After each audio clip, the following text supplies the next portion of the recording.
անդրադառնալ նաև այս դատավարությունների ընթացքում Կարմիր խաչի գործունեությանը, ինչպես գիտեք, Կարմիր խաչը կանոնավոր այցելություններ է անցկացրել 1 կամ 2 ամիսը մեկ պարբերականությամբ Բաքվում պահվող բոլոր հայերին, սակայն այս հանդիպումները դադարեցին 2025 թվականի հունիս ամսին, իսկ Կարմիր խաչը արդեն սեպտեմբերին հայտարարեց իր գործունեության դադարի մասին, բայց այս այցելությունները տեղի են ունեցել փակ հաստատություններում եւ ուղղակի առնչություն չեն ունեցել դատական պրոցեսների հետ, այստեղ դիտարկվել են նրանց պահման պայմանները, առկա առողջական եւ այլ խնդիրները եւ կոնֆիդենցիալ հիմունքներով դրանք կոմունիկացվել են Ադրբեջանի իշխանություններին եւ Կարմիր խաչը փորձել է երկխոսության ճանապարհով հասնել որոշակի պայմանների բարելավման, կարծում եմ, որ այդ գործունեությունը իր դրական արդյունքը տվել է, եթե մենք համեմատում ենք պահման պայմանները գերեվարման վաղ ժամանակահատվածում եւ հետագայում, ապա դրական տեղաշարժեր նկատելի են, նշեմ, որ որոշ դատապարտված գերիների նաև տեղափոխել են նոր կառուցված քրեակատարողական հիմնարկ, որտեղ պայմանները անհամեմատ ավելի լավ են եղել, քան սկզբնական պահման վայրերը, բայց նաև այն վերապահումը անեմ, որ երբեմն ադրբեջանական մամուլը տարածում է լուսանկարներ, որտեղ իբր հիմնական հիմունքներով պահվում են հայերը, դրանք իրականում լուսանկարչական նկատառումներով առանձնացված սենյակներ են, որտեղ հայ բանդարկյաններին այցելում են ադրբեջանցի պաշտոնյաներ եւ դրանով ներքին լսարանին ցուցադրում են, որ մարդասիրական նորմերը Ադրբեջանում պահպանվում են, այս ճանապարհով փորձ է արվում նաեւ բարձրացնել նրանց օմբուդսմենի դերը հայ պատանների իրավունքների պաշտպանության հարցերում եւ մենք այս գործընթացի եւ Կարմիր խաչի գործունեության դադարեցման միջև նաեւ կապեր ենք տեսնում, այսինքն մի կողմից փակվում է Կարմիր խաչը, մյուս կողմից կադրեր են թողարկվում, որտեղ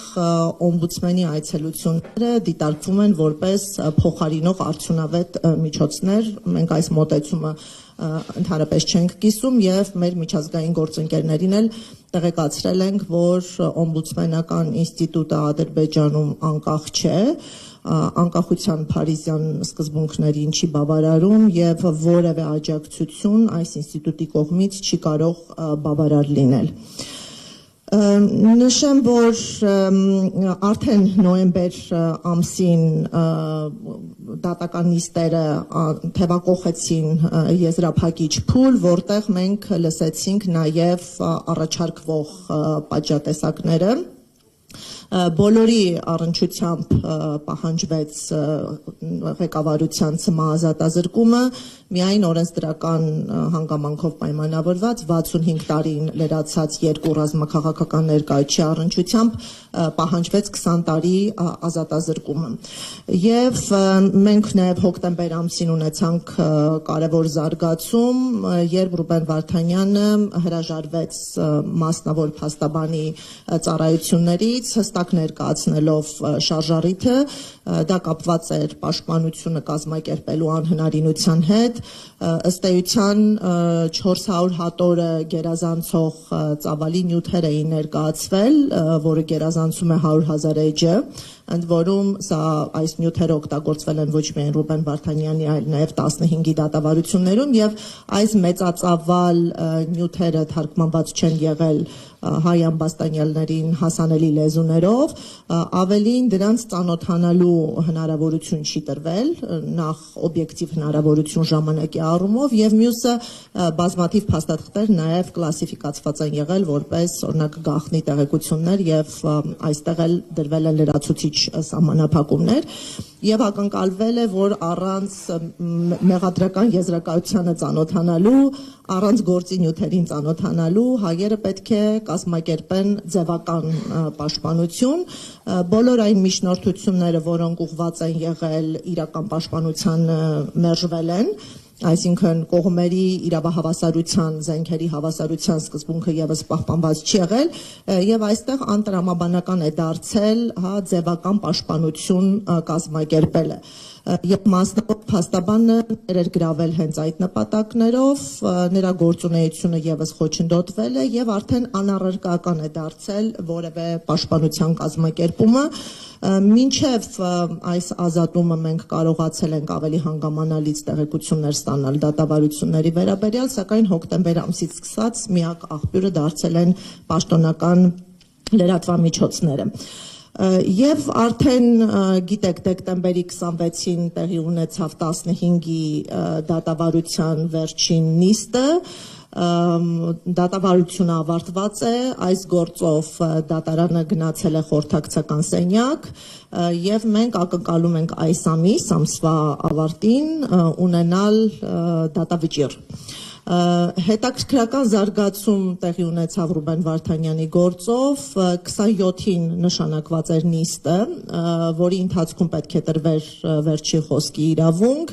սակայն նիստը հետաձգվեց փաստաբանի առողջական խնդիրներ ունենալու հիմքով, հանրային պաշտպանի գրասենյակի փաստաբանի, որից հետո նշանակվեց մեկ այլ նիստ, բայց այս նիստը հետաձգվեց անհեթեթ պատճառաբանությամբ, որ դատարանը գտնվում է խորհրդակցական սենյակում։ Այսինքն դեկտեմբերի 26-ին, երբ 15-ի գործով դատարանը հեռացել էր խորհրդակցական սենյակ, այս հանգամանքը օգտագործվեց գործի հետագա ձգձգումը արդարացնելու նպատակով։ Եթե այս հանգամանքը լիներ իրական հետաձգման պատճառ, ապա դեկտեմբերի 27-ի նիստը եւս պետք է հետաձգվեր այս հիմքով, բայց դեկտեմբերի 27-ի նիստը հետաձգվել էր փաստաբանի ենթադրաբար առողջական խնդիրների պատճառով, եւ սա մեզ թույլ է տալիս մտածել, որ Ռուբեն Վարդանյանի գործով որոշակի չափով գործընթացի ձգձգման միտումներ կան։ Ինչով է դա հիմնական պատճառները, որոնք կարող են լինել դժվար է վերհանելը, սակայն այդ հետաձգման միտումը մեզ համար նկատելի է։ Եվ դատավարության մասով շատ կարևոր է, որ մենք արձանագրենք գործերը քննվել են ռազմական տրիբունալների կողմից, այդ թվում Ռուբեն Վարդանյանի գործը, որտեղ մենք ունենք մեկ ամբաստանյալ քաղաքացիական անձ, իսկ ռազմական տրիբունալները ընտրվում են սուբյեկտների հիմքով, այսինքն մեղադրյալը պետք է ռազմականացված անձ լինի, որպեսզի կոմպետենտ դատարանը լինի ռազմական դատարանը եւ հետաքրքրական է, որ կալանքի ձևական որոշումների ժամանակ սկզբնական փուլում Ադրբեջանի իրավապահ մարմինները միջնորդությունները ուղարկել են հենց սովորական գործեր քննող դատարան, քաղաքացիական դատարաններ, ուստի հետագայում է որոշում կայացվել գործը փոխանցել ռազմական դատարանին, ինչը մենք մեկնաբանում ենք հենց քաղաքական պատվերի շրջանակներում։